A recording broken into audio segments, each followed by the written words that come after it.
Listo, perfecto.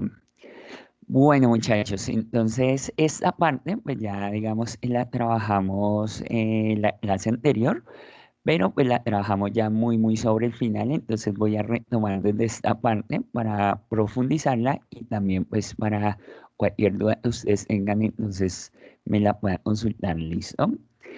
Entonces, recuerden que pues estamos hablando precisamente que antes de entrar al enterocito, los diferentes lípidos pues deben dividirse en sus unidades fundamentales para poder atravesar la membrana celular del enterocito.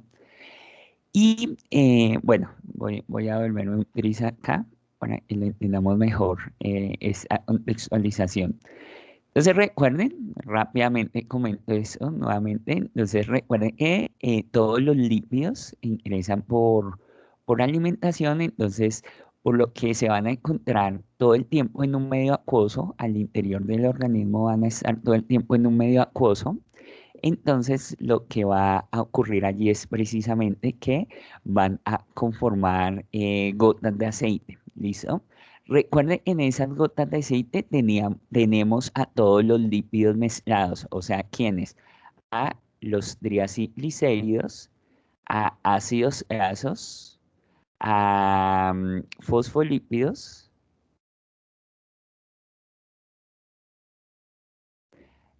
a el colesterol, ¿listo?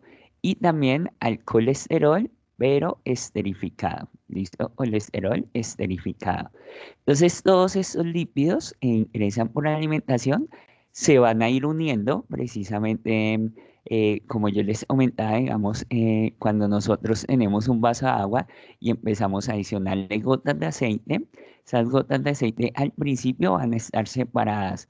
Si yo agito ligeramente el vaso de agua, vamos a ver esas gotas de aceite se empiezan a unir y conforman, digamos, una capa de aceite más grande, una gota de aceite más grande.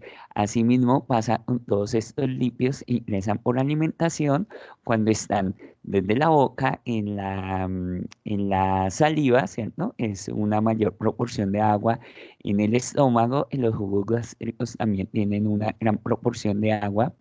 Y pues en el intestino delgado al interior, que pues también tenemos una proporción de agua, entonces ellos se van a ir agrupando, se van a ir uniendo o formando gotas de aceite grandes, ¿listo? Esas gotas de aceite, entonces, por acción de las sales biliares que las genera el hígado y que las deposita en el intestino delgado, las van rodeando a esas gotas de aceite grandes. Cuando las van rodando, las van dividiendo y conformando gotas cada vez más pequeñas, ¿listo? A ese proceso le denominamos emulsificación, que era lo que yo les comentaba, que precisamente las sales biliares, pues ya digamos, contienen, como su nombre indica, sales, o sea, metales, pueden ser solubles en agua y pues se van a rodar precisamente a las gotas de aceite, que son insolubles en agua, que son apolares, y van a permitir, les van a permitir su solubilidad en agua, porque ya, digamos, van a aumentar la parte apolar perdón, la parte polar de los lípidos. Entonces, recuerden, en la emulsión, cuando hablamos de ese concepto, es precisamente dos soluciones que son insolubles la una en la otra, se le adiciona un componente, un tercer componente, por ejemplo, los lípidos no son solubles en el agua. Cuando adicionamos un tercer componente, que son las sales biliares, que se van a unir con los lípidos para poder ser disueltos en agua, a eso le denominamos emulsión.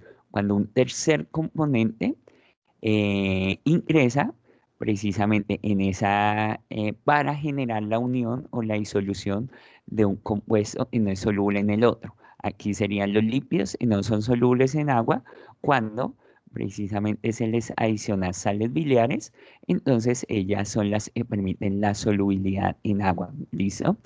Y eso es fundamental para que puedan también, digamos, actuar las diferentes enzimas. Entonces, recuerden que tenemos la lipasa, tendríamos, bueno, la lipasa pancreática, tenemos la colesterasa, ¿listo? Y tenemos la fosfolipasa, ¿listo? Allí entonces les aumentaba todavía, digamos, a pesar de que se tengan en emulsión, necesitamos todavía una enzima accesoria que se le denomina a la colipasa que pueda hacer la apertura de precisamente, digamos, de estas gotas de aceite que pues cada vez se van reduciendo más y ya digamos, en ese momento ya las podemos considerar como micelas, o sea, gotas de aceite muy, muy pequeñas. La colipasa lo que hace es abrir un conducto para que puedan entrar a actuar las diferentes enzimas, ¿listo? Entonces la lipasa pancreática actuará sobre los triglicéridos, la fosfolipasa sobre los fosfolípidos y la colesterasa sobre el colesterol, siempre para dividirlos en moléculas más pequeñas. ¿Para qué? Para dividirlos en moléculas pequeñas como los mono,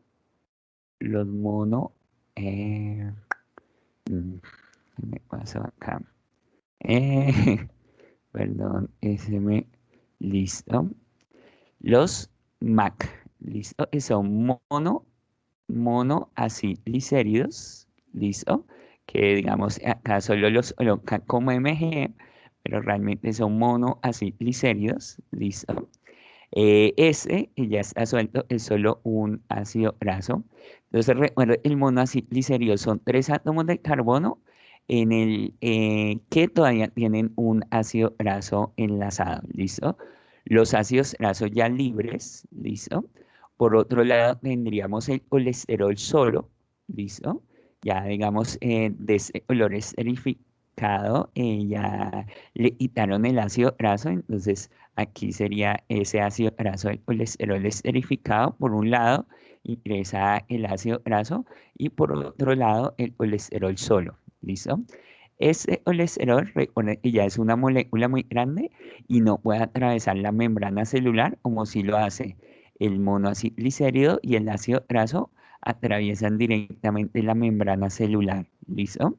Mientras el colesterol, recuerden que necesita un transportador, es el NPC1L1.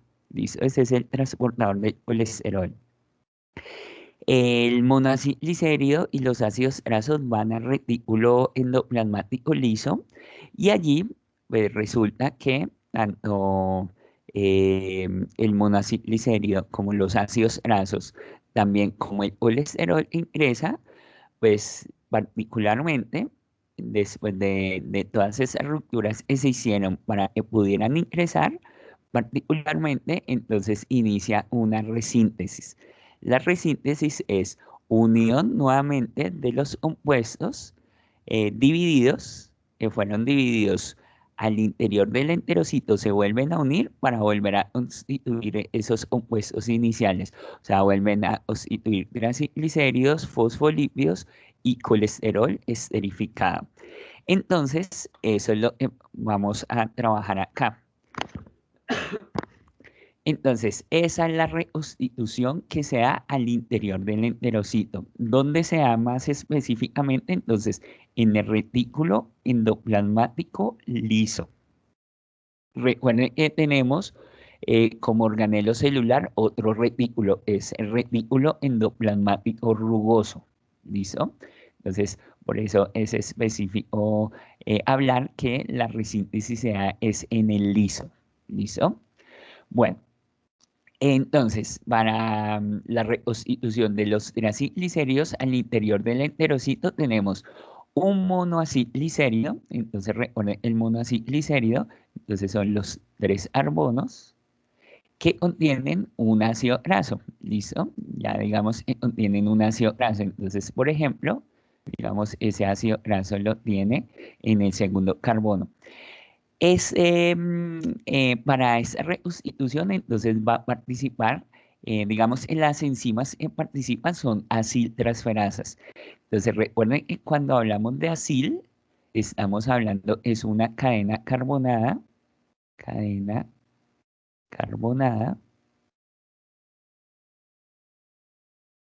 listo, cadena carbonada de cuatro carbonos hasta 20 carbonos o incluso más de 20. Pero el objetivo es diferenciarlo, como les indico, diferenciarlo, que es diferente de el acetil. ¿Listo? Por el acetil siempre van a ser dos carbonos, que es el que ya hemos trabajado, lo que les comentaba, lo hemos trabajado de la descarboxilación oxidativa del piruvato, es cuando me genera el acetil. Entonces es muy importante en lípidos tener muy claro esto, porque ya más adelante en rutas metabólicas vamos a estar hablando de acetil, coenzima A, o sea, cuando la coenzima A toma dos carbonos, se denomina acetil, o de el acil-CoA. O sea, la coenzima A cuando toma un acetil, o sea, cuando toma una cadena carbonada de 4 a 20 carbonos o incluso más, pero recuerden la referencia a 20 carbonos para eicosanoides, ¿listo? Y pues acá, digamos, el acetil cuando solamente tenemos dos, ¿listo? Entonces, por favor, tengan muy, muy en cuenta eso. Acetil, cuando decimos acetil, son dos carbonos. Cuando decimos acil, ya es más de dos carbonos, o sea, de 4 a 20. ¿Por qué 4? Porque recuerden que siempre los ácidos grasos son pares, entonces no vamos a tener tres carbonos, sino cuatro. De cuatro en adelante y siempre van a ser pares. ¿Listo? Bueno, entonces, bueno, las aciltransferasas, miren acá, siempre vamos a tener aciltransferasa. ¿Listo? La aciltransferasa, pues entre comillas, se puede decir es genérica, o sea, digamos, la aciltransferasa es la que va a transportar. Por ejemplo, aquí, que, bueno, como dice aciltransferasa, entonces me va a transportar un acil, o sea, una cadena entre 4 y 20 carbonos, ¿listo? Sin embargo, lleva, digamos, como sobrenombre el compuesto sobre el cual va a transferir o al cual le va a transferir. Es decir, acá sería monoacilglicérido, ¿listo? Monoacilglicérido, aciltransferasa. Ese sería el nombre completo de la enzima que va a actuar sobre, digamos, que va a reconstituir a los triacilglicéridos. Entonces, aquí aciltransferasa me está indicando que transfiere un acil, una cadena carbonada. ¿Y a quién se lo transfiere? Al monoacilglicérido. Entonces, el nombre completo de la enzima es monoacilglicérido aciltransferasa. ¿Listo? Bueno, resulta que entonces esos dos ácidos grasos que le faltan al monoacilglicérido para convertirse en triacilglicérido, tienen que ser transportados. Entonces, esta enzima los transporta. Sin embargo, necesita o requiere al CoA. Entonces, recuerden, este CoA ya lo hemos trabajado y hablamos en la coenzima A. Coenzima A. ¿Listo? Entonces, siempre en CoA es coenzima A. ¿Qué es una coenzima? Entonces, las enzimas, digamos, son proteínas grandes que pues van a ayudar a, digamos, a que se efectúen la reacción. Ellas son las que hacen que se efectúen la reacción. Pero resulta que esas enzimas requieren precisamente unas coenzimas. Entonces, cuando hablamos de estamos hablando que son moléculas que se le pegan a las enzimas precisamente para poder que la enzima cumpla su función. Entonces, muchachos, digamos, les voy a hacer un dibujito acá, un dibujito, bueno, digamos, recuerden que en bioquímica se utilizan mucho las formas geométricas para representar esas moléculas complejas. O sea, realmente, pues, cuando estamos hablando de una enzima, como lo vamos a trabajar la próxima semana, que vamos a iniciar proteínas, eh, estamos hablando de moléculas muy complejas, moléculas muy grandes. Entonces, por eso en bioquímica se hacen formas geométricas para representar esas moléculas complejas, porque si representáramos toda la estructura química de una enzima, pues nos quedaría demasiado grande. ¿Listo? Entonces, por ejemplo, recuerden, les he comentado que precisamente, digamos, las moléculas deben tener una geometría específica para que encajen unas con otras. Entonces voy a hacer, digamos, una representación sencilla, muy sencilla y muy básica, pero pues para que ustedes entiendan la dinámica. Por ejemplo, un monoacilglicérido. Entonces, para poder encajar o más bien, sí, esperen, hago una forma geométrica más establecida. Permítame un momento. Listo. Voy a hacer entonces una forma geométrica, digamos, con ángulos definidos, como para que sea más clara la idea. Entonces, por ejemplo, de esta manera. ¿Listo? Entonces resulta que, por ejemplo, el monociclicerio, digamos, tuviera una forma triangular, digamos. ¿Listo? Entonces esta es la enzima. Entonces sería la monoacilglicérido acil transferasa. ¿Listo? Entonces, resulta que es la forma geométrica como tal del monoacilglicérido. Tiene que encajar perfectamente con la enzima, pero miren la forma geométrica que tiene la enzima, ¿cierto? No encaja como tal con su sustrato, este sería el MAC, el monociclicérido, ¿listo?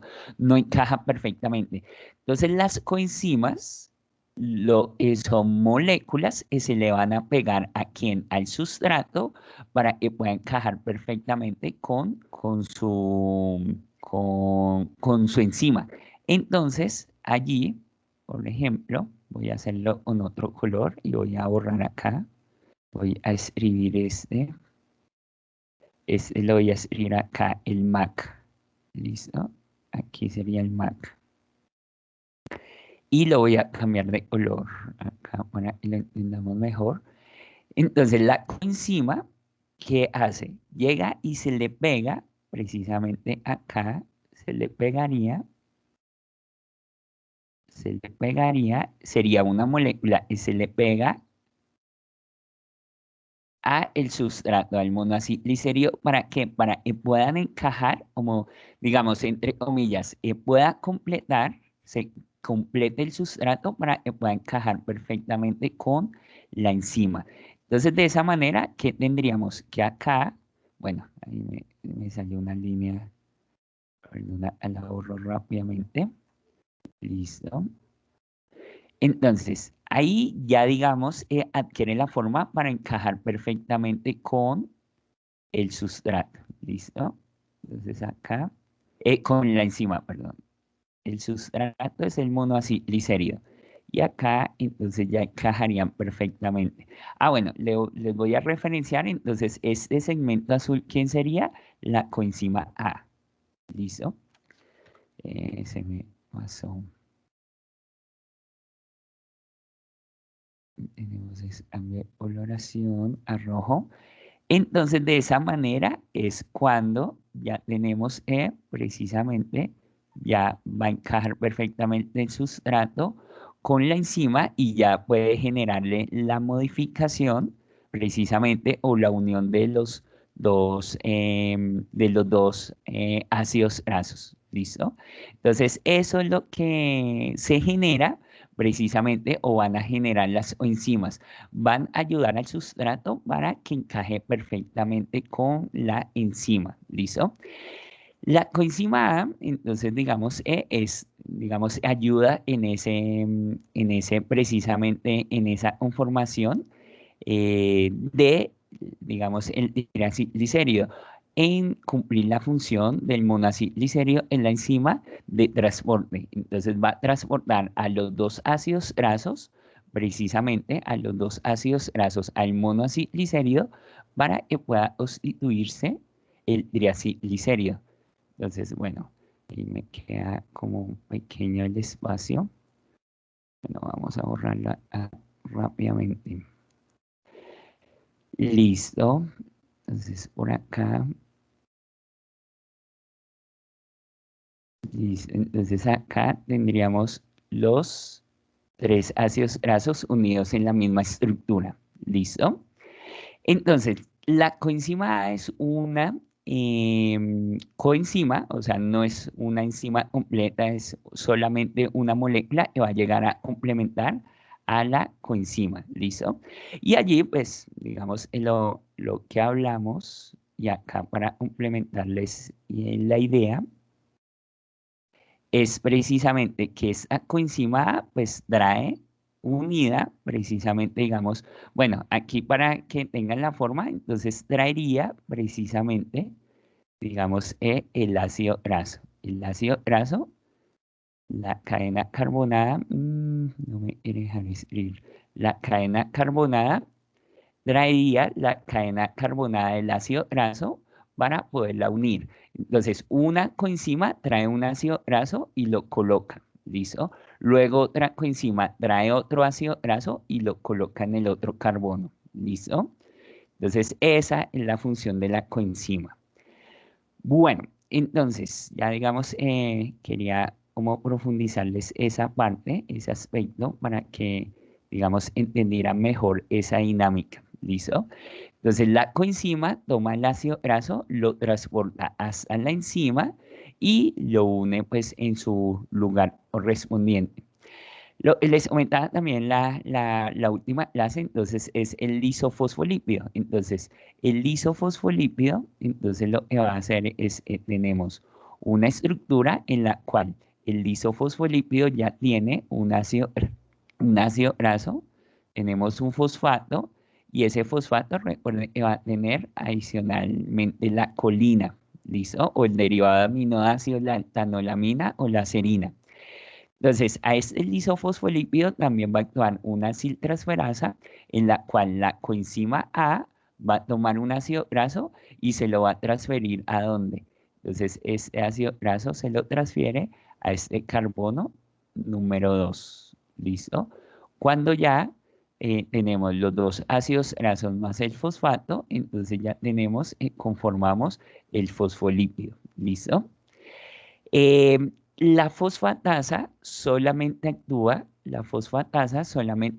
cuando arrancamos es de un monoacilglicérido, o sea, como acá arrancaríamos de un monoacilglicérido, entonces en el cual tenemos solamente, digamos, un ácido graso, ¿listo? Entonces, ¿qué va a hacer la siltransferasa? Le transfiere otro ácido graso al carbono número uno, ¿cierto? Y como lo que se va a constituir es un fosfolípido, no le va a transferir otro ácido graso, sino que le va a transferir un grupo fosfato. ¿Quién le transfiere el grupo fosfato? La fosfatasa. Entonces, la fosfatasa le transfiere el grupo fosfato y el derivado del aminoácido sería la colina, etanolamina o la serina.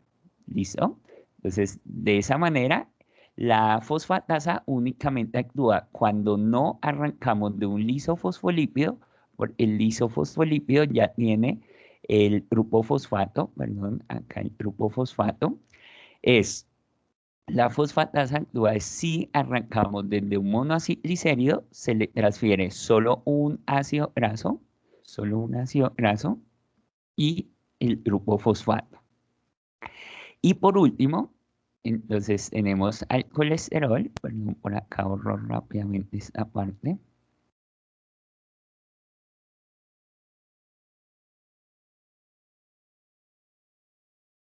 Listo, entonces tenemos, listo, el colesterol, entonces ya tenemos, como les indicaba, entonces pues la conformación del colesterol, la conformación de 4 ciclos hexagonales, listo, y un ciclo pentagonal. ¿Listo? El colesterol, entonces, solo libre. Entonces, ¿quién va a actuar? También la aciltransferasa que le va a transferir un ácido graso. Entonces, ese ácido graso se lo va a colocar acá. Recuerde, el colesterol tiene un grupo H completo. Entonces, le va a transferir ese ácido graso, se lo va a transferir acá y entonces vamos a quedar con un colesterol esterificado. ¿Listo? Un colesterol esterificado. Entonces allí se generó toda la restitución, la conformación nuevamente de esos lípidos que venían de alimentación, entonces los vuelve a constituir al interior del enterocito. Debe dividirlos para que puedan entrar al enterocito, para que puedan entrar partículas pequeñas al enterocito. Y al interior del enterocito, entonces, como les comentaba, ocurre algo particular que es volver a sintetizarlos. Entonces, se dividieron para poder entrar al enterocito, pero al interior del enterocito se reconstituye más específicamente en el retículo endoplasmático liso del enterocito. ¿Listo? Bueno, muchachos, ¿clara la idea? ¿Alguna duda de esta parte de la reconstitución? ¿No? Bueno, muchachos, ¿me confirman si me están escuchando bien, Sí, si están profe, viendo? ¿Sí? Sí, profe, todo no, bien, ninguna duda. Perfecto. ninguna. Listo. Bueno, muchachos, este es el resumen. Entonces, nuevamente, pues hablamos de, digamos, la agrupación de gotas de aceite que luego van siendo divididas por acción de las sales biliares hasta micelas, o sea, gotas de aceite muy pequeñas donde tenemos a todos mezclados, ¿listo? A los triglicéridos, a los fosfolípidos y al colesterol esterificado y entonces, pues por acción de las diferentes enzimas, entonces empiezan a generarse estos compuestos pequeños que pues van a llegar precisamente a poder entrar, esta, digamos, en la célula del enterocito, este sería el enterocito, esta es la luz intestinal, o sea, el interior del intestino delgado. Y acá tendríamos, bueno, aquí sería la linfa. ¿Listo? La linfa.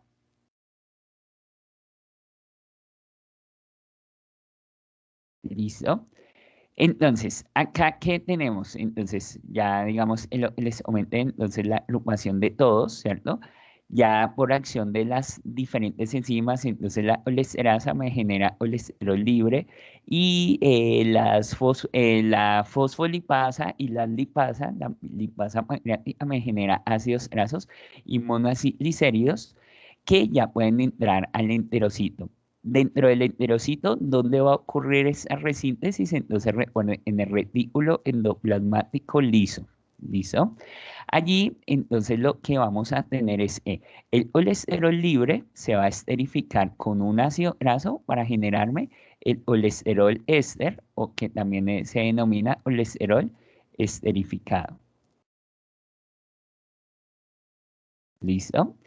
Ya digamos en la unión de un ácido graso, o más bien dos ácidos grasos con un monoacilglicérido, me generan los triacilglicéridos, que también los relacionamos homotac. ¿Listo? Y bueno, por otro lado, digamos, acá en la imagen no está escrita, pero es si tenemos un lisofosfolípido,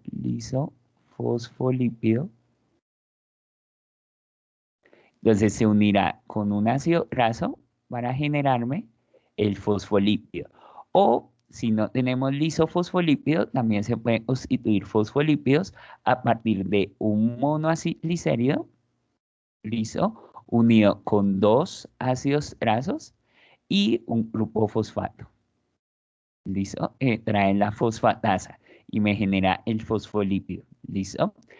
Ellos entonces lo que van a hacer es precisamente, lo que van a hacer es, ya cuando están resintetizados, cuando ya están, digamos, nuevamente como moléculas complejas, pues no pueden atravesar la membrana celular del enterocito para salir, digamos, ya al sistema linfático. Entonces, qué es lo que va a generar el enterocito? El enterocito lo que va a generar es precisamente, va a constituir, digamos, bueno, todo esto ocurre en el retículo endoplasmático, cuando ya están reconstituidos, van a ir al aparato de Golgi.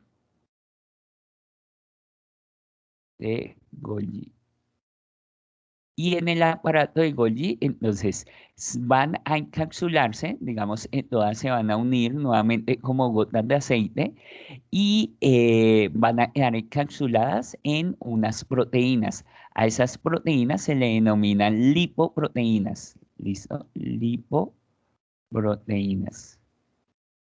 Entonces, es la vinculación de que de una proteína que es polar, o sea, que puede disolverse en agua, puede tener contacto con el agua, y pues la parte de lípidos, ¿cuál sería? Todos estos.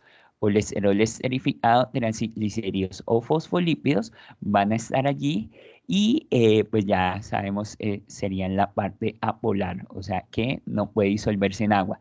Entonces, nuevamente reitero, como ellos no se pueden disolver en agua, pues no pueden salir directamente, ya sea digamos, al sistema linfático, después se va a unir a, digamos, al sistema circulatorio.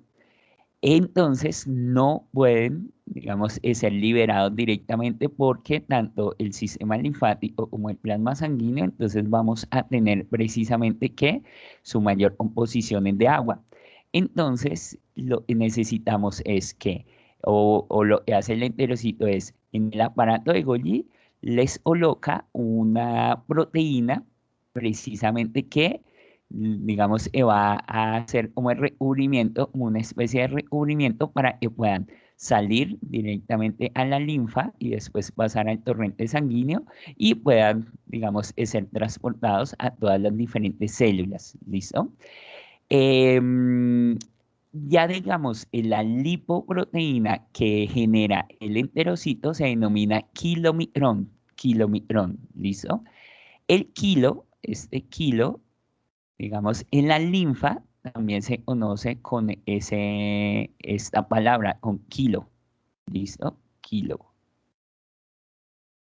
Recuerden, el sistema linfático, digamos, trabaja muy de la mano con el sistema circulatorio, pero el sistema linfático también es una red, pero el sistema linfático se especializa es en, digamos, en ir recolectando como tal, digamos, los microorganismos o los agentes patógenos para, digamos, generar su eliminación. ¿Listo? Entonces, este sistema linfático está vinculado con las defensas del organismo.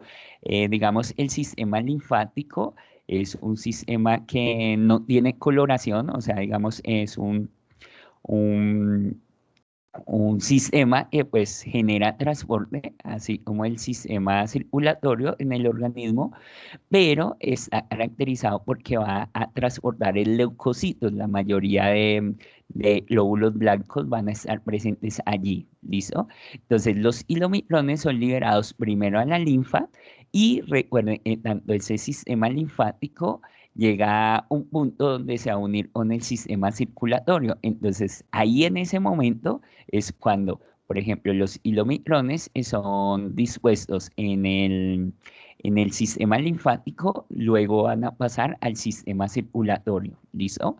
Pero del enterocito primero entran al sistema linfático y después del sistema linfático pasan al sistema circulatorio, ¿listo? Y a este sistema linfático también se le conoce como kilo, ¿listo? Entonces, por eso aquí se le denomina kilomicrones. Y el kilomicrones es para especificar que el enterocito va a liberar a estos no directamente al plasma sanguíneo, sino primero al sistema linfático y el sistema linfático después los va a llevar al plasma sanguíneo, ¿listo? Bueno, entonces allí lo que tenemos es que esa proteína, ese kilomicrón, le permite precisamente estar en contacto con la proporción de agua que tenemos tanto en el sistema linfático como en el plasma sanguíneo. ¿Listo?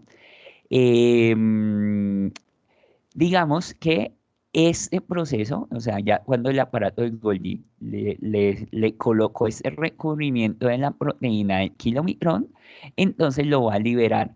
Pero recuerden que lo libera por un proceso que ya hemos trabajado, que es la exocitosis, que es un proceso de liberación celular, donde el aparato de Golgi, aparte de colocar la proteína, pues lo va a envolver en una especie de membrana. Esa membrana se fusiona con la membrana celular y libera como tal a los hilomicrones a la linfa.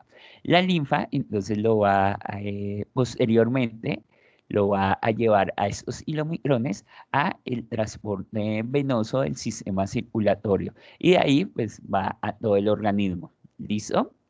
Clara, la idea es ahí, muchachos. ¿Alguna duda? Claro, profe. Listo. Listo, muchachos. Entonces, ya digamos, para ir finalizando esta parte, ya pasar a rutas metabólicas, entonces vamos a, así como lo hicimos con carbohidratos, definir de acuerdo a periodos alimentarios. Recuerden que pues, ya trabajamos en los periodos alimentarios en términos de carbohidratos. Entonces recuerden que son exactamente los mismos para lípidos y van a ser los mismos para proteínas. O sea, periodos alimentarios siempre van a ser lo mismo. ¿Por qué? Porque recuerden que los periodos alimentarios se dan es precisamente por la ingesta de alimentos, o se define por el tiempo que pasa después de la última ingesta de alimentos. Entonces, recuerden que tenemos dos periodos alimentarios. Tenemos el postprandial, es recién hemos ingerido alimentos, ¿listo? Y el periodo de ayuno es cuando ya han pasado más de 12 horas o más después de la última ingesta de alimentos, ¿listo? Entonces, periodo postprandial, recuerden, es de el minuto cero, ¿cierto? Que consumimos alimentos o terminamos de consumir alimentos hasta 12 horas después de la ingesta de alimentos. Y el de ayuno comienza a 12 horas, ¿cierto? Y pues, digamos, en término, pues hablamos de 24, pero recuerden, es 24 o más, porque puede ser indeterminado, ¿listo? O sea, digamos, de 24 más, porque pueden pasar varios días, incluso semanas, sin consumir alimentos. Lo único que no se puede pasar más de 2 días es sin consumir agua, ¿listo? Bueno, entonces, en estos periodos, periodo postprandial y periodo de ayuno, ya definimos en carbohidratos cuáles eran las rutas metabólicas que están presentes en cada uno. ¿Listo? Ahora vamos a definir las rutas metabólicas que van a estar activas precisamente en lípidos. Recuerden que también en carbohidratos definimos las hormonas, las principales hormonas que van a estar activas. Recuerden, en un periodo postprandial, la hormona característica es la insulina. ¿Listo? Y recuerden que en un periodo de ayuno, la hormona característica es el glucagón. Y recuerden que aparte del glucagón, también va a estar la adrenalina. ¿Listo? La adrenalina. ¿Listo? Entonces, esas son las hormonas que van a ser las señales. Recuerden que ambas hormonas las libera el páncreas, solamente que, por ejemplo, la insulina se libera bajo condición cuando la concentración de glucosa está alta en el torrente sanguíneo, mientras el glucagón se va a liberar cuando la concentración glucagón y la adrenalina se van a liberar cuando la concentración de glucosa está baja en el torrente sanguíneo.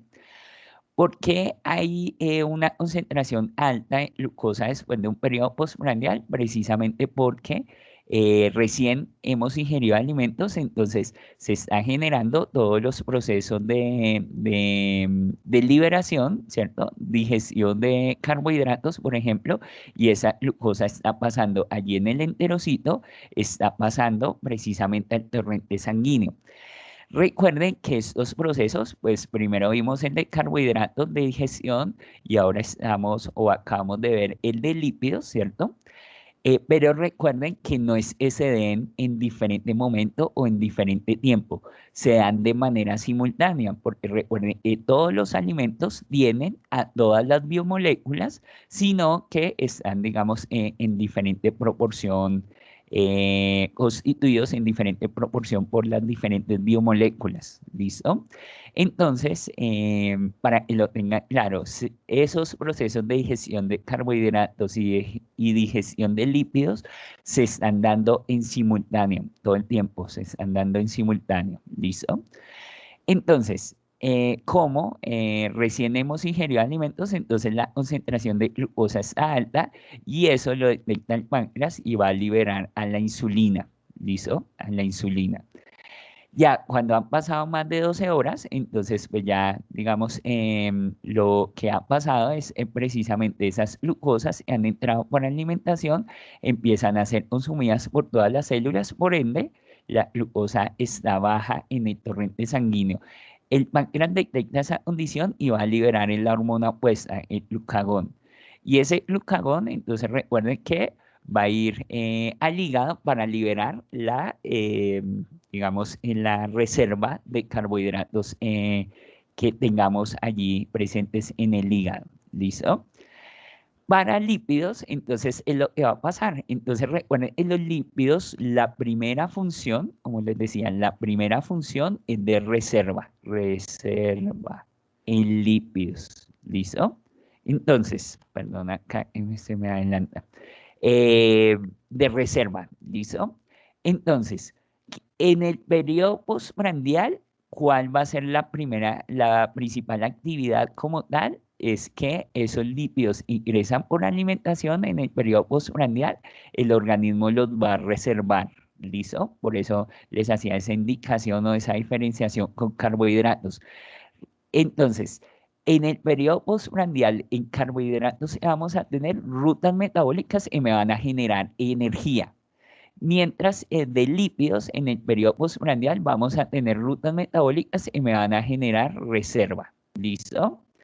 Entonces, en rutas metabólicas estarían activas la lipogénesis. Génesis, entonces recuerden, es origen, entonces sería origen de lípidos. Entonces, es la síntesis de ácidos grasos. ¿Listo?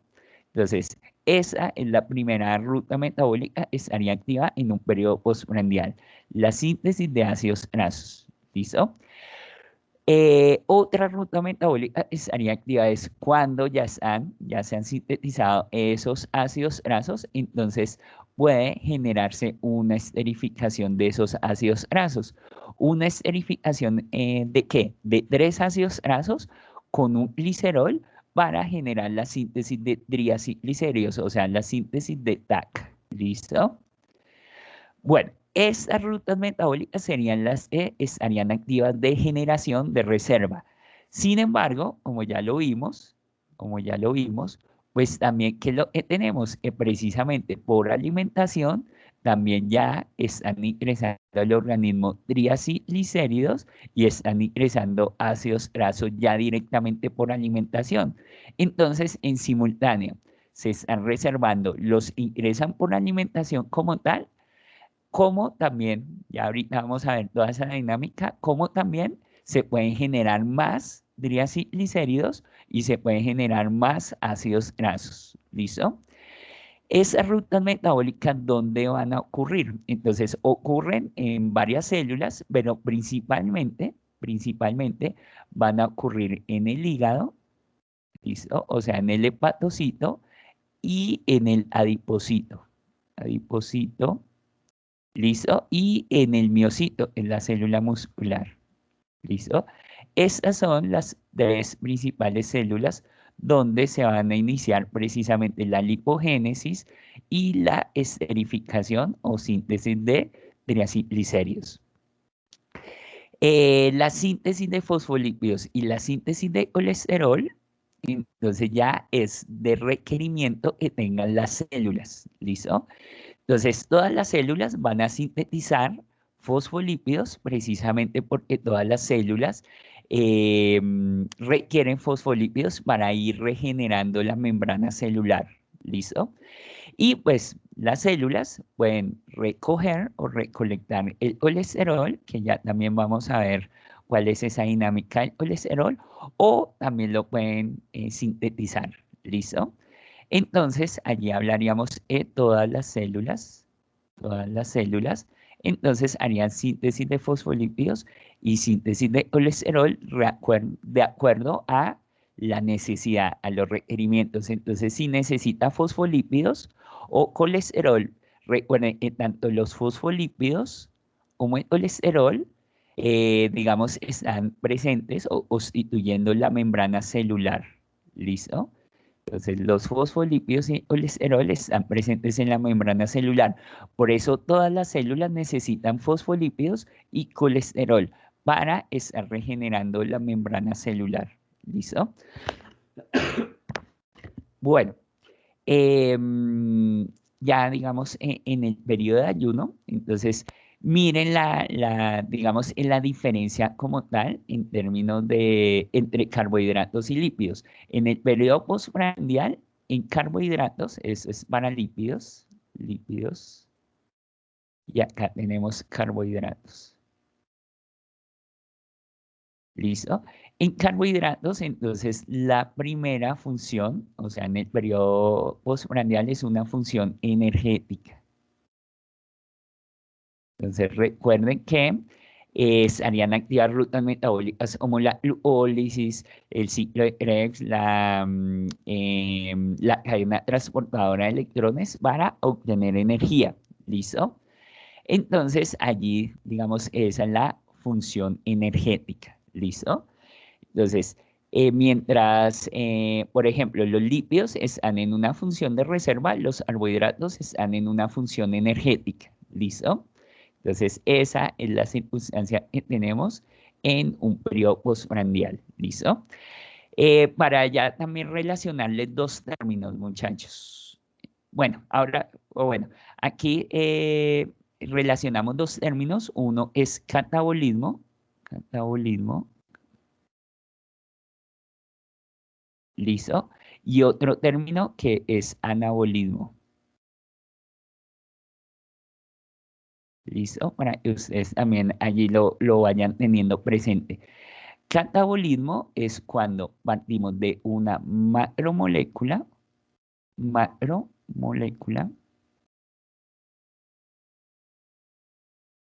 y la dividimos en qué? En la unidad fundamental. Unidad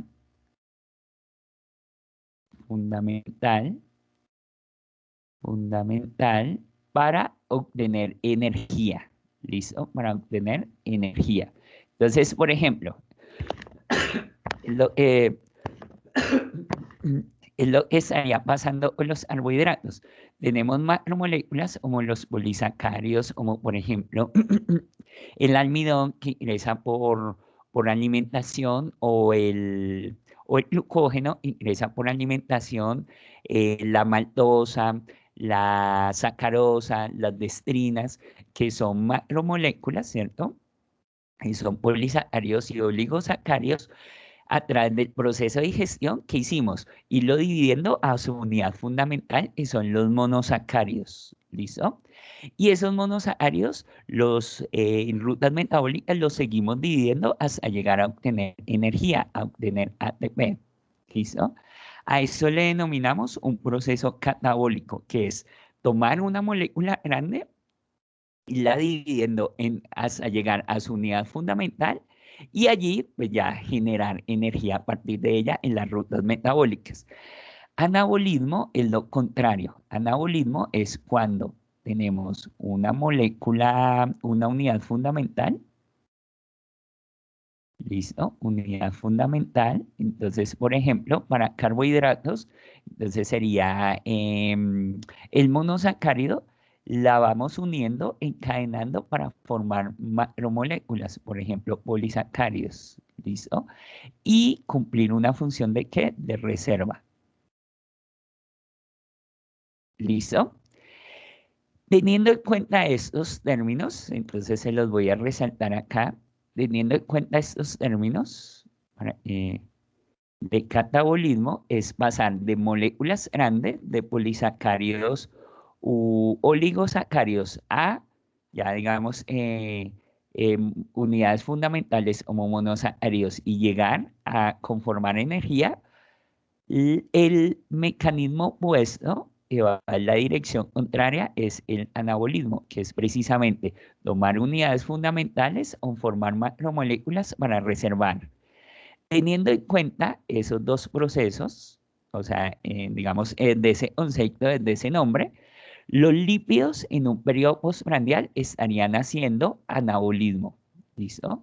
Estarían haciendo procesos anabólicos. anabólicos. Mientras los carbohidratos en un periodo postprandial estarían haciendo procesos catabólicos. ¿Listo? ¿Por qué? Porque en carbohidratos, como les comentaba, entonces tenemos los polisacáridos ingresaron por digestión y van precisamente a dividirse hasta llegar a ser monosacáridos para que puedan entrar a las células y puedan iniciar rutas metabólicas para obtener energía, ATP. ¿Listo? En eso están los carbohidratos en un periodo postprandial.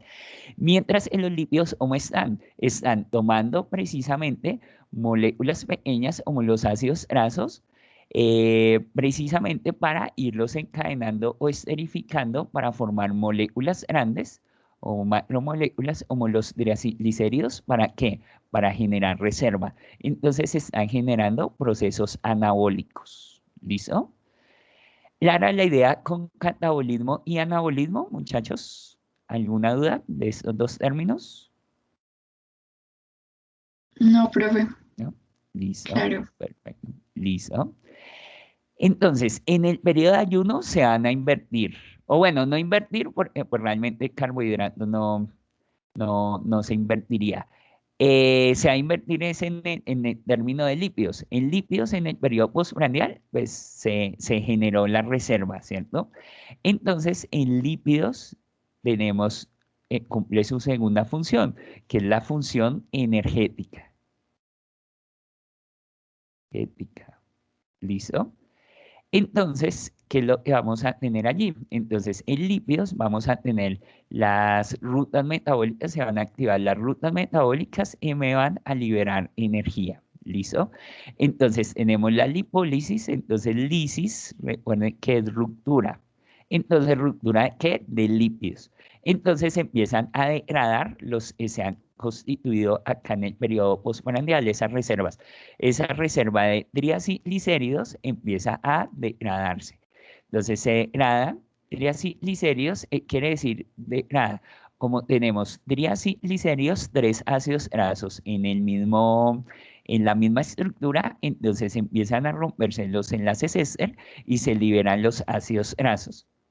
Cuando ya tenemos los ácidos grasos libres, o sea, ya no están unidos al glicerol en los triglicéridos, entonces inicia la otra ruta metabólica, en la beta oxidación.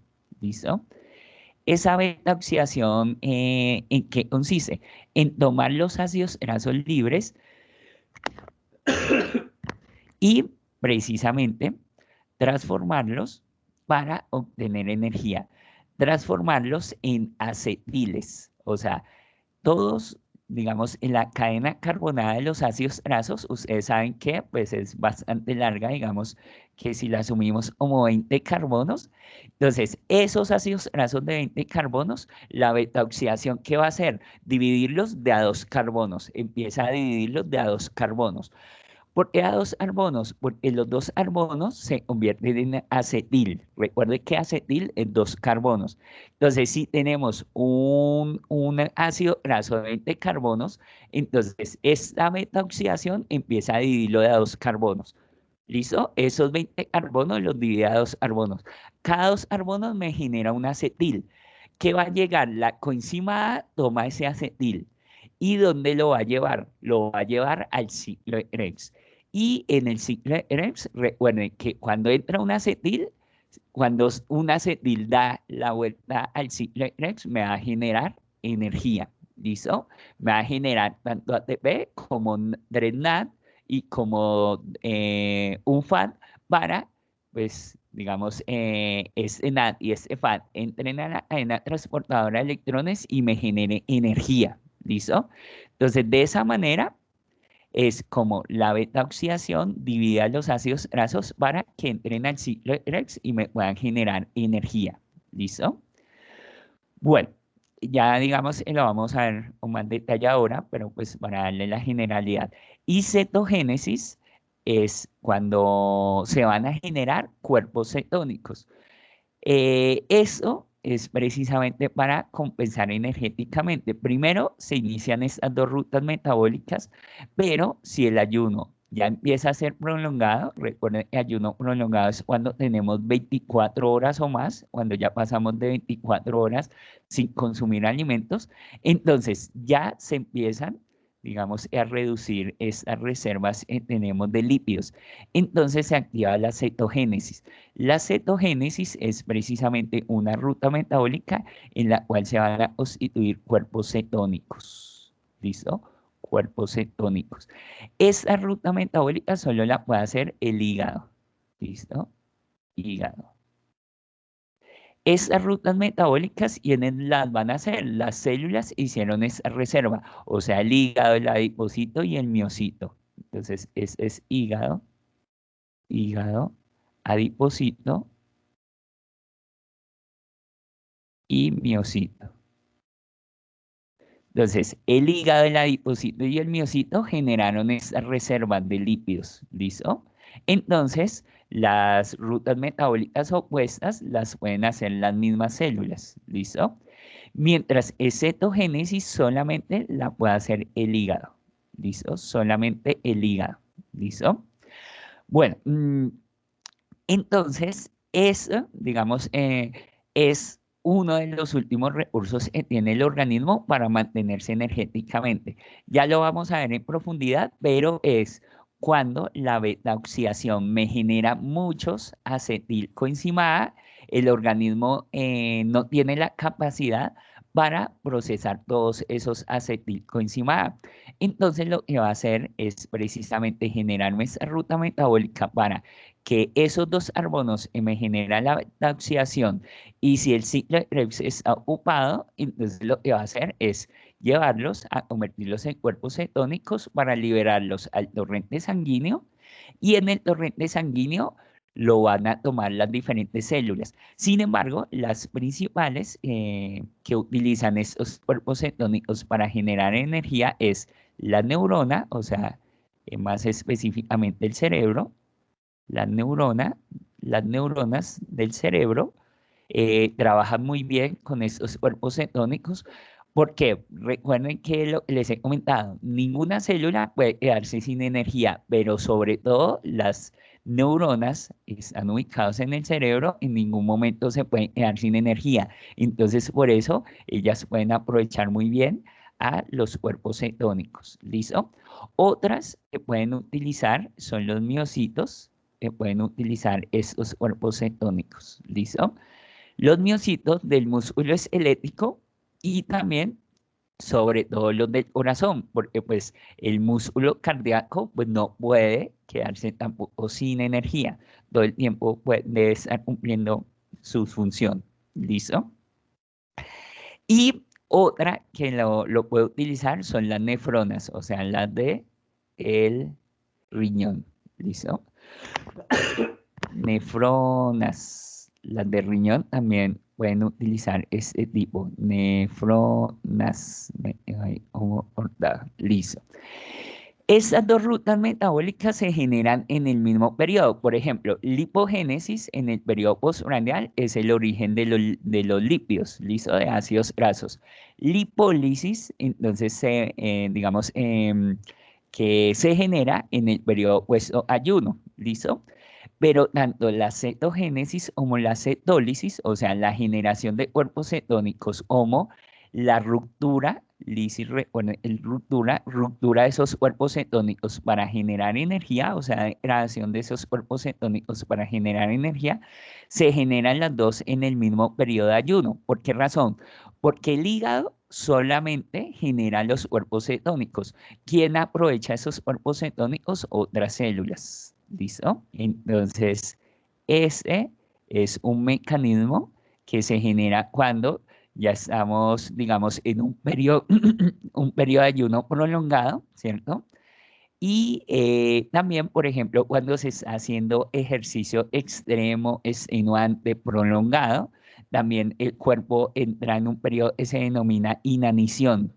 Inanición, que es una muy baja concentración de glucosa en sangre, que puede ser por un ayuno prolongado o que puede ser precisamente por un ejercicio extremo o prolongado. ¿Listo?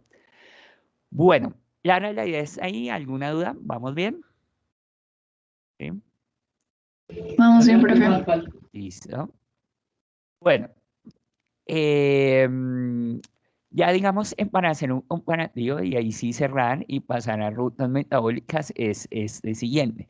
El metabolismo, de acuerdo a los tipos de células, pues por ahora vamos a trabajar tres tipos de células. El músculo, recuerde, es el miocito,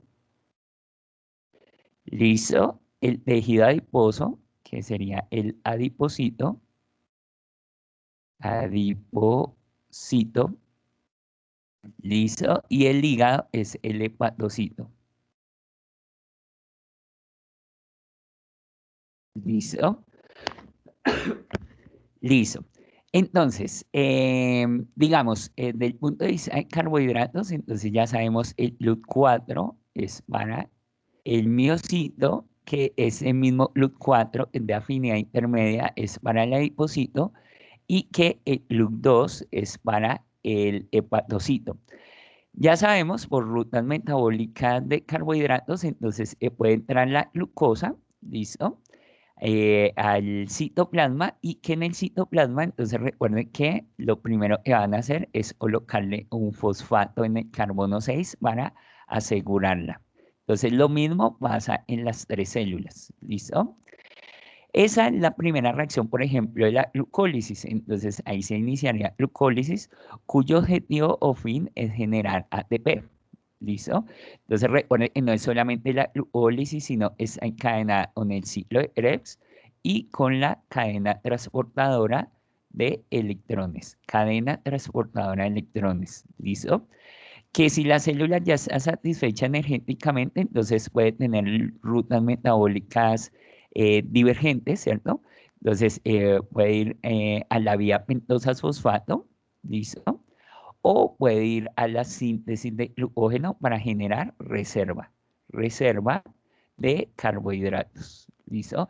Eso mismo ocurre también, digamos, en el hepatocito, entonces bueno, primero glucólisis para generar ATP, que va encadenada precisamente con ciclo de Krebs y cadena transportadora de electrones. ¿Listo? Si ya está satisfecha energéticamente, entonces recuerden que se bloquean las enzimas de la glucólisis para que pueda tomar rutas metabólicas alternativas como la vía pentosa-fosfato, que pues recuerden que el objetivo es sustituir ribosa. ¿Y ribosa para qué? Para formarme moléculas genéticas como el ADN, como el ARN, como el NAT o como el FAT. ¿Listo? Esa es la importancia de la ribosa, que pues ocurre también acá y ocurre también acá. ¿Listo? Para ribosa, para ribosa. Y síntesis de glucógeno es precisamente para reserva. ¿Listo? Bueno, eso es lo que pasa en el músculo y en el hígado, que ya lo hemos trabajado en de carbohidratos. Ahora, ¿qué pasa en el adipocito? En el adipocito también va a entrar glucosa y pues, digamos, el adipocito, entonces, puedo iniciar glucólisis, ya, digamos, el inicio de la glucólisis me va a llevar al producto final, es el piruvato, ¿listo? Ese piruvato entonces entra en ciclo de Krebs, como lo vemos acá en estas células, pero en el ciclo de Krebs el objetivo como tal del adipocito no es obtener energía en el ciclo de Krebs, o sea, no es generar el ciclo de Krebs completo para generar la energía y el NAD y el FAT que entren en la cadena transportadora de electrones, no. La glucosa que entra en el adipocito es para generar reserva, o sea, para sintetizar lípidos, sintetizar ácidos grasos y después sintetizar triacilglicéridos, porque el adipocito es especialista en que en reserva de lípidos. ¿Listo? Y la reserva de lípidos es en forma de triacilglicéridos. Pero ya para yo poder constituir esa reserva de triacilglicéridos, primero tengo que construir ácidos grasos, primero construir ácidos grasos, construir tres ácidos grasos y después unirlos al glicerol para conformarme los triacilglicéridos. ¿Listo? Entonces, miren el asunto acá. Entonces, la glucosa, cuando entra en un adipocito, esa glucosa que ingresa puede llegar a convertirse en triacilglicéridos. Es decir, la glucosa es un carbohidrato, se convierte en un lípido. Ahí es donde estamos hablando de las dos rutas metabólicas del periodo postprandial en lípidos, que es la lipogénesis, que es para constituirme ácidos grasos, ¿listo? Y después esos ácidos grasos sufren una esterificación para constituirme triacilglicéridos, ¿listo? Esa es la dinámica como tal en el adipocito. ¿Cómo se da? Entonces, nuevamente reitero, entra la glucosa, se fosforila en el carbono 6, es la primera reacción de la glucólisis y de la vía pentosas fosfato.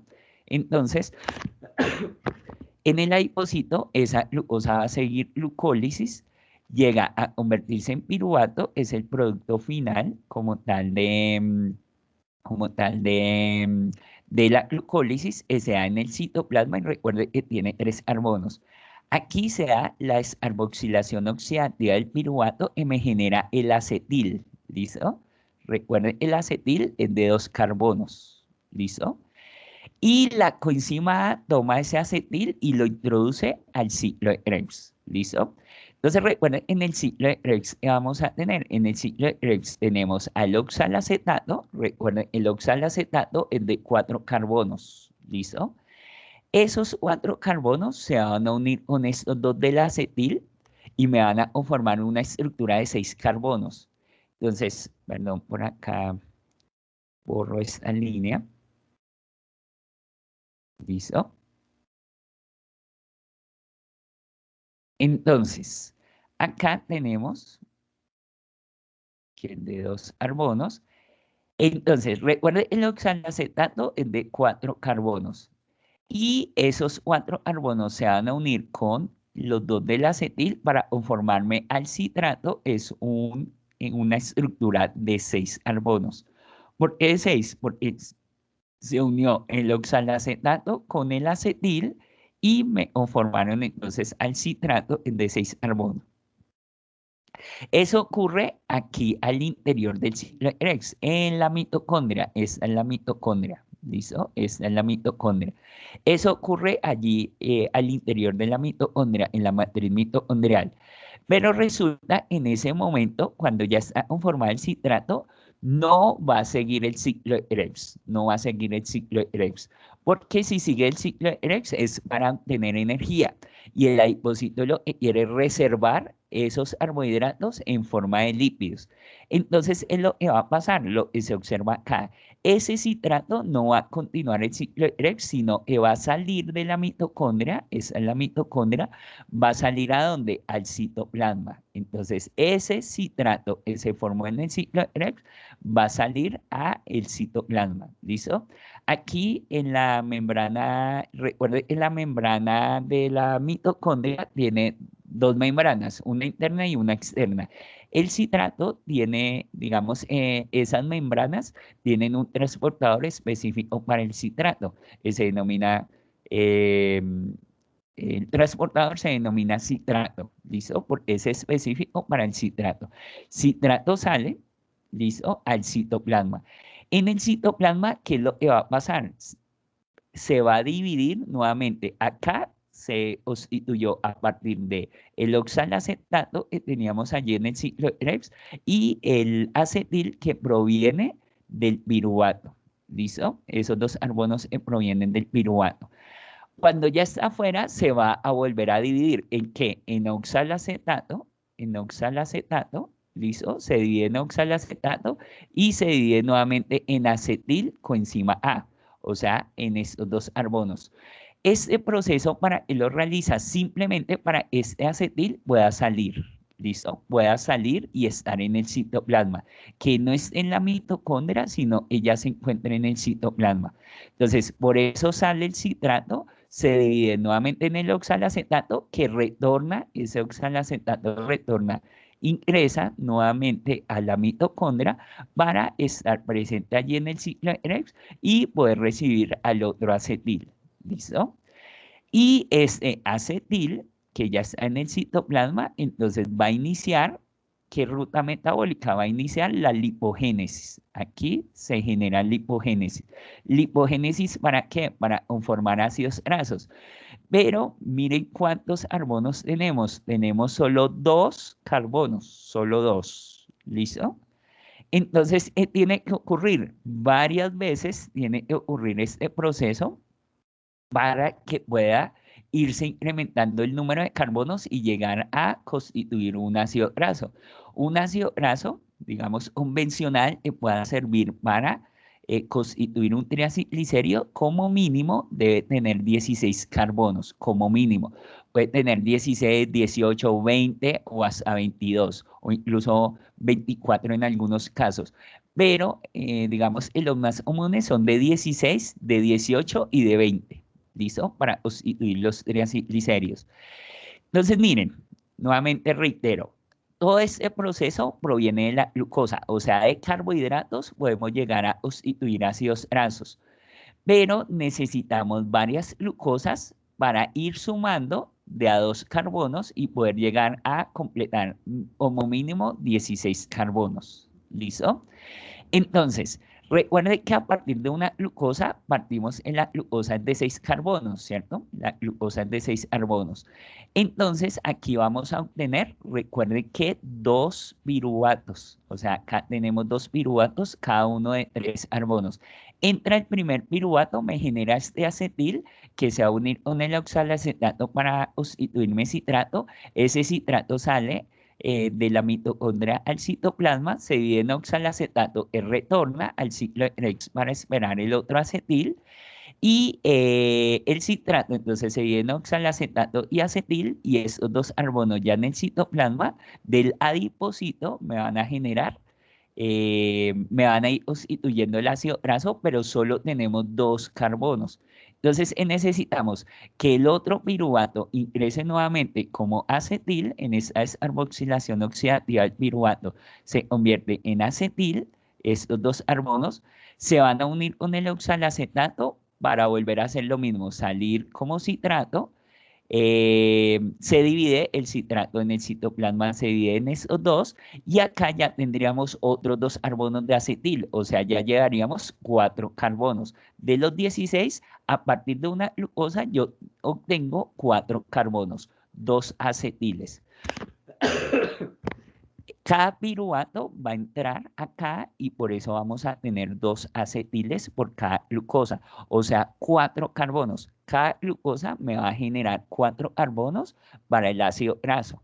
Entonces, como necesitamos mínimo 16 átomos de carbono, ¿cierto? Para constituir un ácido graso, entonces necesitamos varias glucosas, inicien este proceso precisamente para que vayan allí dividiéndose, ¿listo? Dividiéndose para poder llegar a constituir precisamente estos ácidos grasos de mínimo 16 átomos de carbono, ¿listo? Entonces necesitaríamos, por ejemplo, mínimo de 4 glucosas para constituir un ácido graso de 16 carbonos. ¿Listo? Mínimo 4 glucosas. 4 glucosas tienen que ingresar al adipocito para conformar el ácido graso más pequeño, que sería 16 carbonos, para que constituya un triacilglicérido. Cuando ya tenemos 3 ácidos grasos de 16 carbonos, o recuerden que no todos van a ser de la misma longitud, podemos tener un ácido graso de 16 carbonos, uno de 18 y otro de 20. Ya cuando tenemos 3 ácidos grasos constituidos, ahí ya va a generarse la esterificación. Entonces, en la esterificación, es lo que necesitamos, no solamente ácidos grasos, sino a quién necesitamos, a glicerol. ¿Y ese glicerol de dónde viene? También de la glucólisis. Recuerden, en la glucólisis hay una parte donde se va a dividir la glucosa en 2 y me va a generar la dihidroxiacetona. dihidroxiacetona. Y esa dihidroxiacetona, recuerde que yo les comentaba que iba a ir a lípidos, precisamente acá es donde va a lípidos. ¿Listo?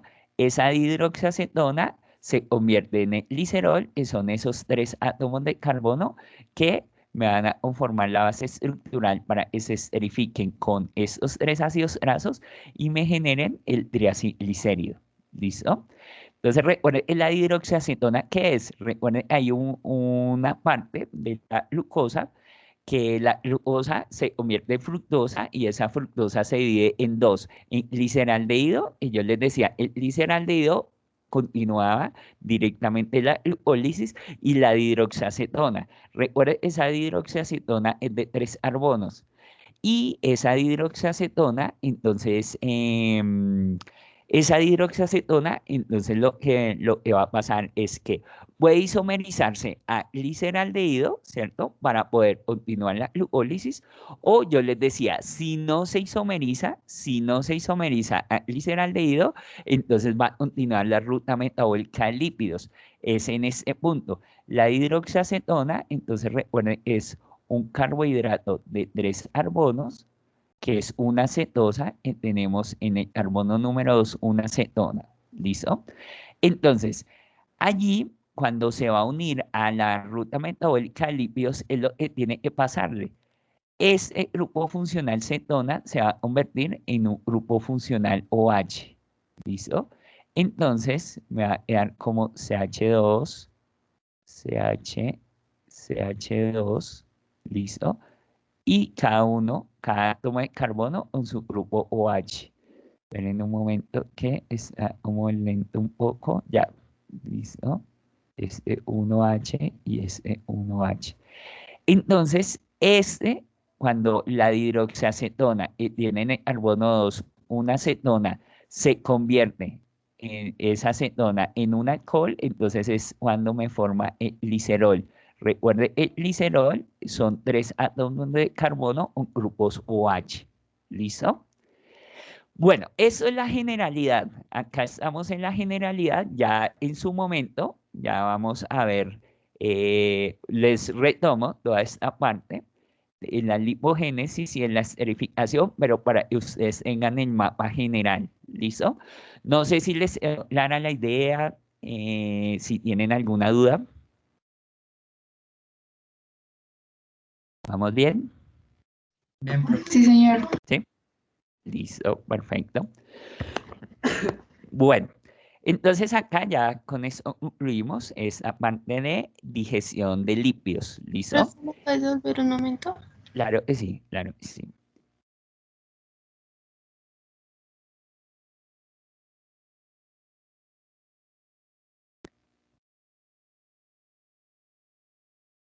Ya, profe, gracias. ¿Listo? Listo, no, con todo gusto. Bueno, entonces aquí vamos entonces eh, mm, vamos entonces a trabajar ya la parte de metabolismo, ¿listo? De metabolismo de lípidos, de rutas metabólicas, perdón, porque ya estamos trabajando metabolismo, de rutas metabólicas ya específicamente, ¿listo? Entonces, por acá les voy a compartir esta presentación que ya terminamos el día de hoy, entonces se las envío hoy al correo, ¿listo? Ahora en la tarde. ¿Listo?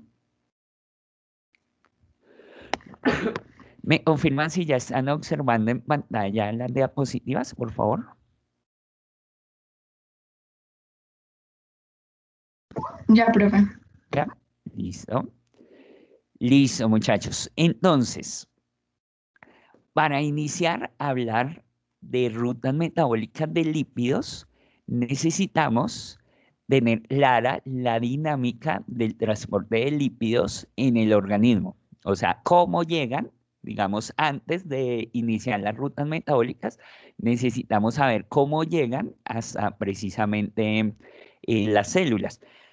Ese mecanismo no es tan sencillo como lo trabajamos en carbohidratos. En carbohidratos simplemente decíamos, los carbohidratos ya ingresan a circulación y empiezan a circular por el torrente sanguíneo para ser distribuidos a las diferentes células, ¿cierto?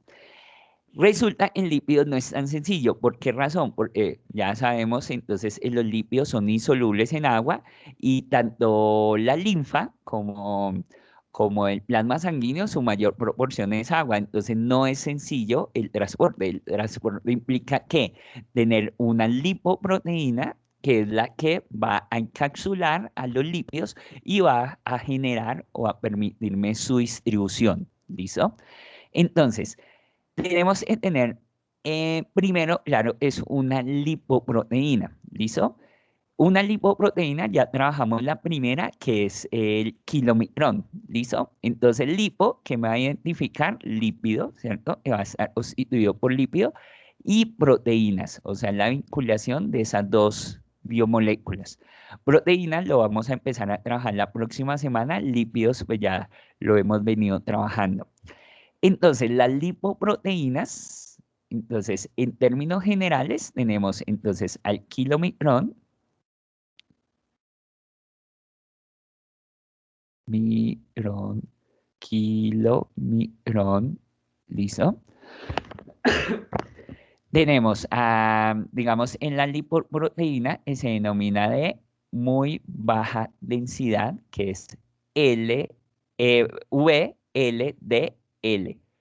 Esa es una lipoproteína de muy baja densidad, por sus siglas en inglés, ¿listo? Muy baja densidad.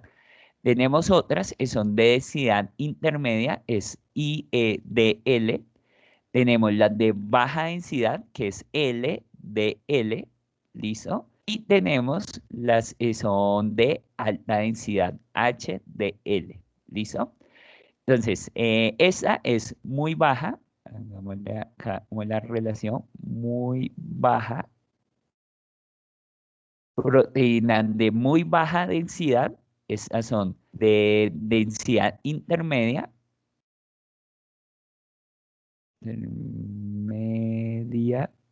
listo.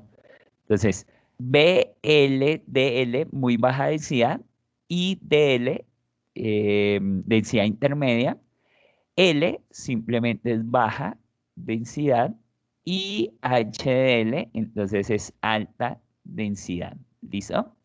Bueno, ya las vamos a ver en detalle, las funciones de ellas, pero pues para que lo tengan en cuenta. Ellas van a estar marcadas por la densidad. Entonces, recuerden en la densidad que es masa sobre volumen. Entonces, implica la composición que tienen ellas. Como la composición va a ser de proteínas y lípidos, pues dependen. Digamos, los lípidos son muy ligeros, muy ligeros. O sea que en términos de masa no me van a sumar mayor cantidad de masa. En cambio, las proteínas son de alta, digamos, de alto peso molecular. Entonces, los lípidos son de bajo peso molecular, las proteínas son de alto peso molecular. ¿Listo? Alto peso molecular, mientras, pues acá el término muy ligero quiere decir bajo peso molecular. ¿Listo? Bajo peso molecular. Entonces, ¿por qué estamos hablando de peso molecular? Porque estamos hablando de la masa que van a tener precisamente esas lipoproteínas. Entonces, lo que vamos a tener allí precisamente entonces es que la densidad que me expresan acá, muy baja densidad, intermedia, baja o alta, se refiere a la combinación que tenemos entre lípidos y proteínas. Por ejemplo, la de muy baja densidad, que es lo que quiere decir que va a tener más lípidos que proteínas, porque los lípidos son de bajo peso molecular y las proteínas de alto peso molecular. Entonces, esa de muy baja densidad quiere decir que va a tener más lípidos que proteínas. Y la de alta densidad, ¿qué quiere decir? Que va a tener más proteínas que lípidos. ¿Listo? Entonces, para que se hagan una idea de la composición de ellas. ¿Listo? Sin embargo, pues ya digamos, hablando como tal de la estructura, entonces vamos a tener precisamente una estructura esférica, ¿listo? Digamos, acá solo vemos La vemos como si fuera un círculo, pero es una esfera. ¿Listo? Es una esfera compacta, una esfera. Entonces, como vamos a tener lípidos, el lípidos vamos a tener entonces colesterol, ¿cierto? Vamos a tener fosfolípidos, ¿listo? Vamos a tener triacilglicéridos, ¿listo? Vamos a tener estos tres tipos de lípidos, ¿listo? Pero, entonces, que como es una esfera, entonces esa esfera va a tener una parte superficial, como también pues se las indicaba en la clase del miércoles. La clase del miércoles también les decía que, por ejemplo, en la superficie de esa esfera, o sea, digamos, esas esferas o esas gotas de aceite, ¿qué es lo que vamos a tener? Vamos a tener una superficie y algo interno. Digamos, como es una esfera, entonces vamos a tener precisamente todo, pues en este caso, todo va a tener lípidos y proteínas, ¿cierto?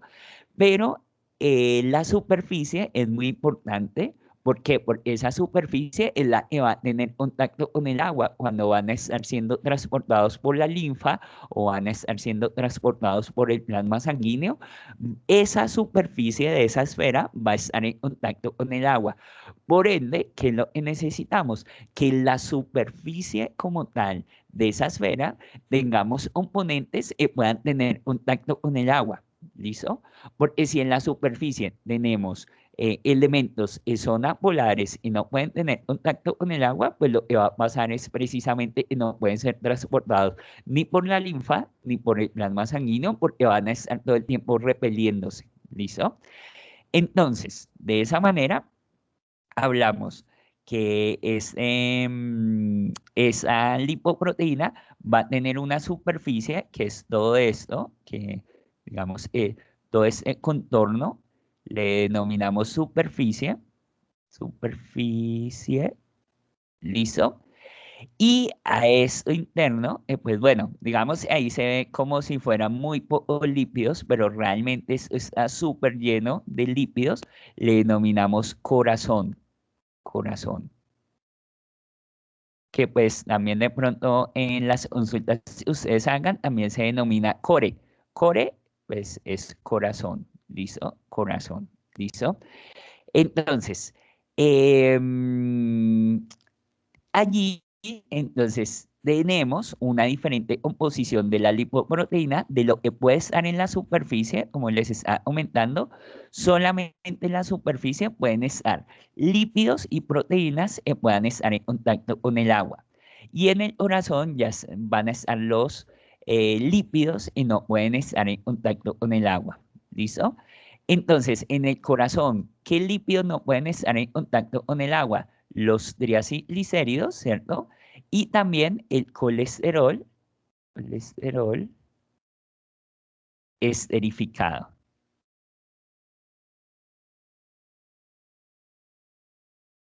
¿Listo? Entonces, en el corazón, ¿qué tenemos? TAC, triacilglicéridos y colesterol esterificado. ¿Listo? CE, colesterol esterificado. Entonces, resulta que en la superficie, ¿qué podemos tener? Podemos tener colesterol libre, libre. Recuerden, el colesterol libre, ¿qué es? Entonces, mírenlos, el ciclopentano perhidrofenantreno, que son estos cuatro ciclos, tres hexagonales, uno pentagonal, con el grupo H. Ese grupo H, recuerden lo que ya les he comentado, es de que sea un grupo funcional con un oxígeno, entonces es polar, o sea, que puede tener contacto con el agua. ¿Listo? Entonces, el colesterol libre puede tener, digamos, puede estar ubicada acá en la superficie, ¿cierto? De esa lipoproteína, pero su grupo H tiene que estar orientado hacia el exterior para que pueda estar en contacto con el agua. ¿Listo? Allí, entonces, digamos, lo que vamos a tener es que el colesterol esterificado ya no puede estar en la superficie. ¿Por qué? Porque recuerden, para esterificarse tiene que perder ese grupo H, se puede decir. ¿Por qué? Porque acá se le va a pegar, como lo vemos acá, en ese grupo H, acá está el grupo H. Ahí se va a esterificar es un ácido graso. ¿Listo? Es un ácido graso. Por ende, pierde ese grupo funcional OH, es el polar. Y ya queda con una cadena carbonada que es apolar. Recuerden que las cadenas carbonadas son apolares. Por ende, entonces este colesterol esterificado no puede estar en la superficie. ¿Dónde tiene que estar? En el corazón de la lipoproteína. ¿Listo? Bueno, ¿qué otros elementos pueden estar en la superficie? Entonces pueden estar los fosfolípidos. ¿Listo? Entonces miren acá, todos estos son fosfolípidos. Recuerden cuya cabeza, las cabezas del fosfolípido, son el grupo fosfato y el derivado del aminoácido, que casi siempre va a ser la colina. Todos ellos son polares. Por ende, entonces pueden estar en la superficie de la lipoproteína. ¿Listo? ¿Y qué otra cosa va a estar allí en la superficie? Estas verdes son proteínas. ¿Listo? Proteínas. Entonces, esas verdes son proteínas. ¿Listo? Entonces, las VLDL son de muy baja densidad. Entonces, ¿qué es lo que van a tener? Poca cantidad de proteínas. ¿Por qué? Porque las proteínas tienen mayor peso molecular. Entonces, las VLDL van a ser lipoproteínas que van a ser con una gran cantidad de lípidos, ¿listo? Y pocas proteínas. Mientras las HDL, que son de alta densidad, entonces es lo que van a tener mayor cantidad de proteínas y una baja cantidad de lípidos, ¿listo? Entonces, esa es la dinámica como tal de las lipoproteínas, precisamente para entender lo que les voy a explicar a continuación. ¿Listo? Entonces, esa es la dinámica como tal de las lipoproteínas. En la superficie vamos a tener elementos o compuestos que pueden tener contacto con el agua. ¿Listo? Las proteínas son polares, digamos, pues todavía no hemos visto su estructura, ya la próxima semana lo vamos a ver. Y también las proteínas tienen parte polar y apolar, ¿listo? Entonces, aquí tendríamos entonces que tendríamos que tener la parte polar orientada hacia el exterior, ¿listo? Esas proteínas, entonces también para que lo vayamos referenciando, también se les denomina apos, ¿listo? Que son apoproteínas, apoproteínas. Las apoproteínas, aparte, digamos, estas proteínas ayudar precisamente a transportar toda esa cantidad de lípidos a través de la linfa y del plasma sanguíneo. También lo que tenemos es que me van a identificar a qué tipo de células van a ir y a qué tipo pueden entrar. Entonces, por eso tenemos una identificación de apoproteínas. ¿Listo? Una identificación con letras em, para identificar con qué células pueden tener contacto. ¿Listo? Pero eso lo vamos a ver ahora. Bueno, entonces, la dinámica de transporte es la siguiente. ¿Listo? Entonces, nosotros estamos acá en el intestino delgado. ¿Listo? Estamos ahí en el intestino delgado, donde terminamos pues la digestión. Estamos allí. ¿Listo? En el intestino delgado, entonces, ¿qué es lo que va a ocurrir? Lo que va a ocurrir entonces es en el enterocito se van a generar los kilomicrones. Entonces acá tenemos kilomicrones. ¿Listo? Los kilomicrones, ¿dónde van a ser depositados? En la linfa, ¿listo? En el sistema linfático. Por allí van a ser transportados hasta que entren ya en el sistema venoso, que es precisamente, ya digamos, en el sistema circulatorio. Entonces la linfa los lleva precisamente al sistema circulatorio. Entonces, miren los kilomicrones. Digamos, acá tenemos relacionado precisamente las diferentes lipoproteínas. Entonces, se las voy a resaltar acá. Como lipoproteínas tenemos a los kilomicrones, les está aumentando las VLDL, que son de muy baja densidad, las IDL, que son de densidad intermedia, las LDL, que son de baja densidad, ¿listo? Y las HDL son de alta densidad, ¿listo?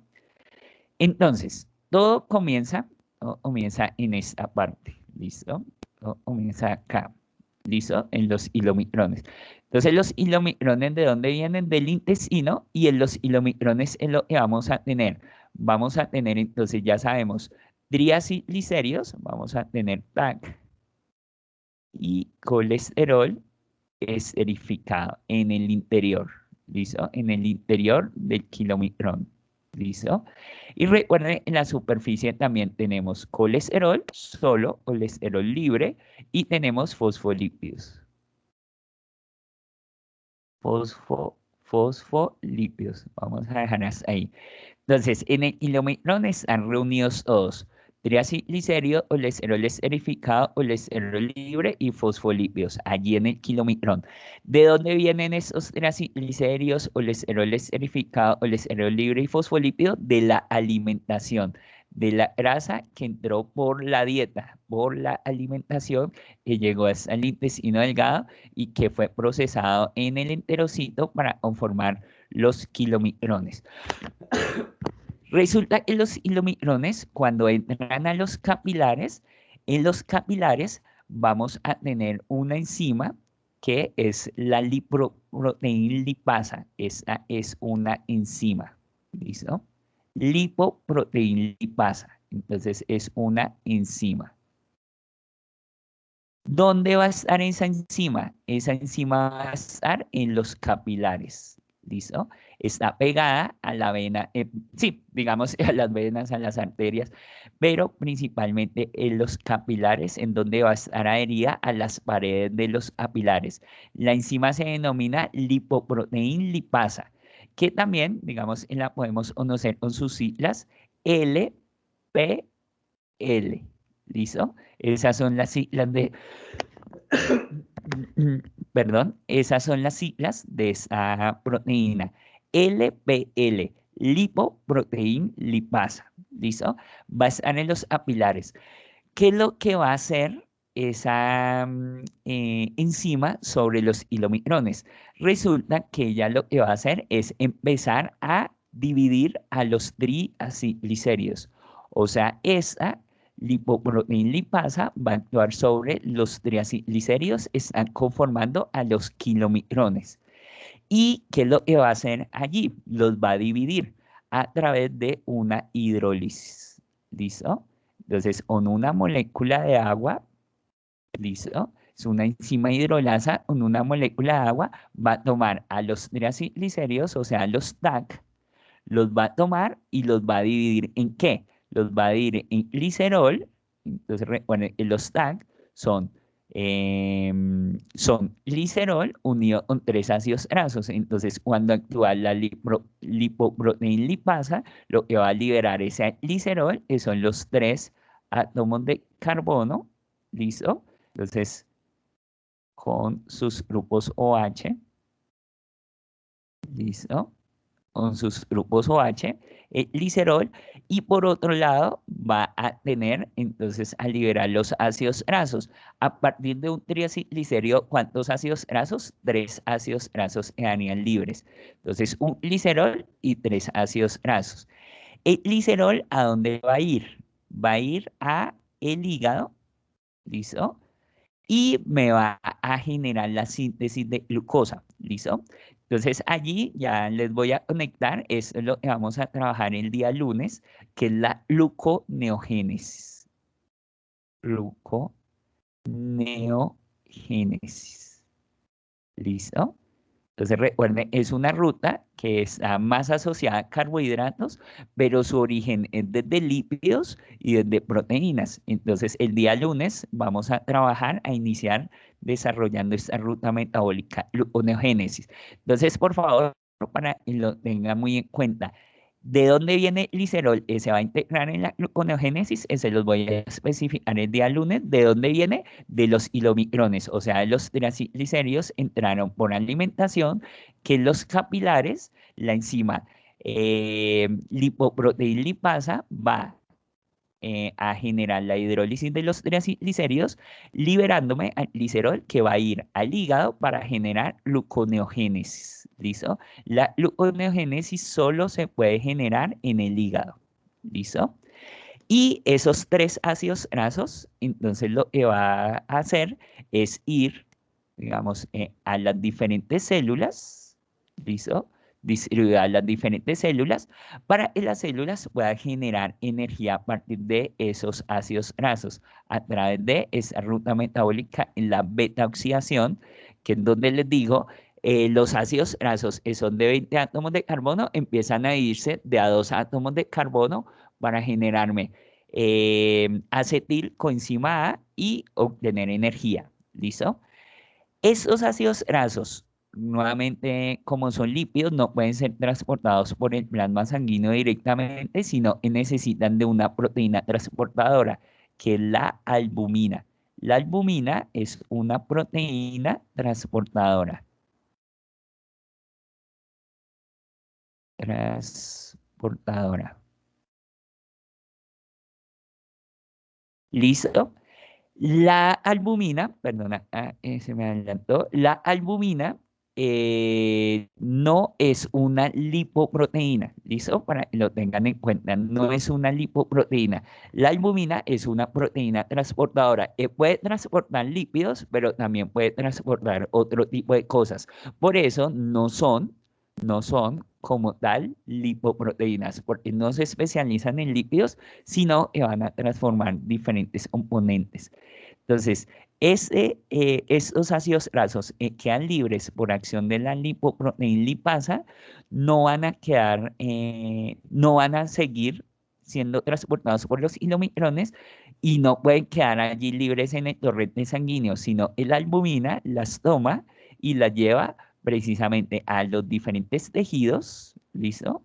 Ahí digamos a todas las células del organismo para que la célula requiera energía a partir de lípidos, pueda tomar esos ácidos grasos y a través de esa ruta metabólica es la beta oxidación, puedan llegar a generar energía.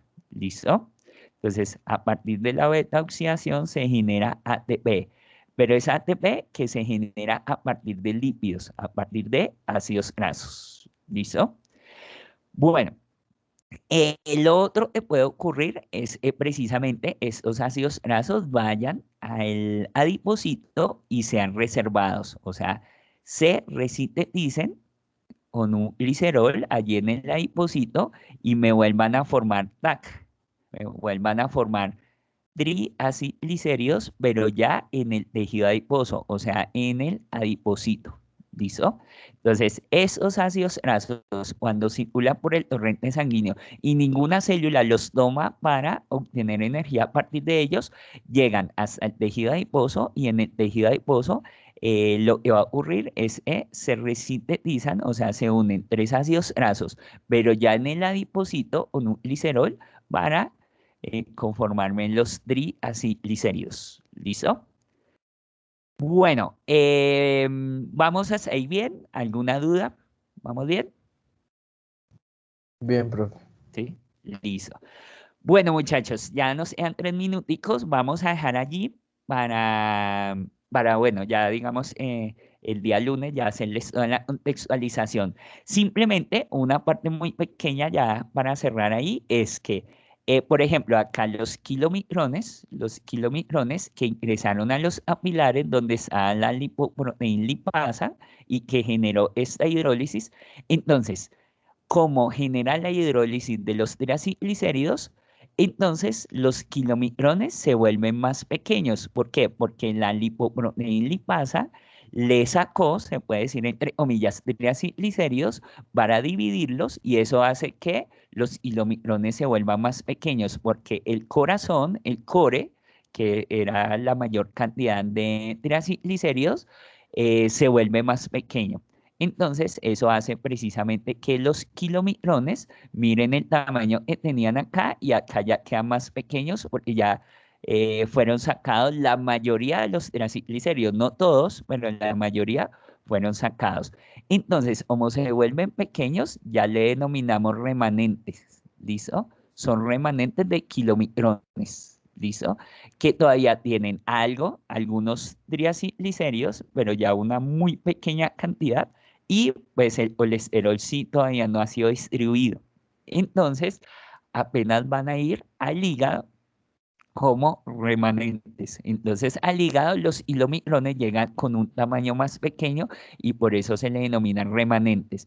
Cuando llegan acá, acá hay un transportador, digamos, no es un transportador como el de la glucosa que veíamos, sino simplemente es un receptor de membrana, identifica, es un kilomicrón y le permite la entrada. La entrada por endocitosis, ¿listo? Endocitosis, que precisamente es lo que veíamos con la exocitosis, la endocitosis es lo contrario. Entonces, la membrana hace como una invaginación, que es precisamente adaptarse a ese kilomicrón, fusionarse con él para permitirle la entrada a el hígado.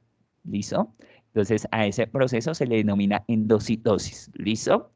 Bueno, muchachos, vamos a dejar hasta allí. Entonces recuerden que el día de hoy, ahora más tarde, les envío la presentación que terminamos el día de hoy y, y les envío también el taller. ¿Listo? Porque dentro de 8 días tenemos nuestra segunda evaluación larga. ¿Listo?